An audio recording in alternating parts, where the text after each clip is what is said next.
চৰকাৰখন অত্যন্ত পয়া লগা অৱস্থাত চলি আছে। বহু বছৰৰ পিছত অসমত যোৱা কিছু বছৰত এনেকুৱা এটা পৰিৱেশ আহিছিল যে গণৰাজ্য দিৱস হওক বা স্বাধীনতা দিৱস হওক, মানুহে মন খুলি প্ৰাণৰ কোনো সংশয় নোহোৱাকৈ ৰাজপথলৈ আহিবলৈ আৰম্ভ কৰিছিল, উদযাপন কৰিবলৈ আৰম্ভ কৰিছিল।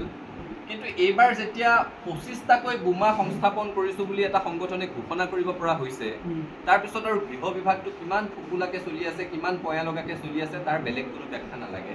চৰকাৰখন আচলতে খুব ব্যৰ্থতাৰ মাজেৰে চলি আছে। গৃহমন্ত্ৰীৰ দায়িত্বত স্বয়ং মুখ্যমন্ত্ৰীগৰাকী আছে। তেখেতে এতিয়া অনুনয় বিনয় কৰা দেখিছোঁ যাতে বিনিয়োগকাৰী নাহে, তেনেকুৱা পৰিৱেশৰ সৃষ্টি নহয়। আপোনাৰ স্মাৰ্ট আৰক্ষী কি কৰি আছে সেই কথাটো আমি জানিব বিচাৰিছোঁ। স্মাৰ্ট আৰক্ষী বুলি কৈ থাকে আপুনি, আৰক্ষীক সশক্তিকৰণৰ কথা কৈ থাকে। এয়াই নেকি সশক্তিকৰণ? ইমানেই শক্তি দিলে যে ২৫টাকৈ স্থানত, ৰাজহুৱা স্থানত, স্কুল কলেজৰ সন্মুখত, নামঘৰৰ কাষত, ৰাস্তাই পদূলিয়ে বোমা সংস্থাপন কৰিব পৰা হ'ল। তাৰপিছত আৰু চৰকাৰ চলি আছে বুলি মানুহে নিশ্চিত হ'ব পাৰিব নেকি? আইন শৃংখলা নিৰাপত্তাৰ ওপৰত কাৰোবাৰ কিবা ভৰসা থাকিব নেকি? গৃহমন্ত্ৰী হিচাপে হিমন্ত বিশ্ব শৰ্মা ১০০% ব্যৰ্থ হৈছে।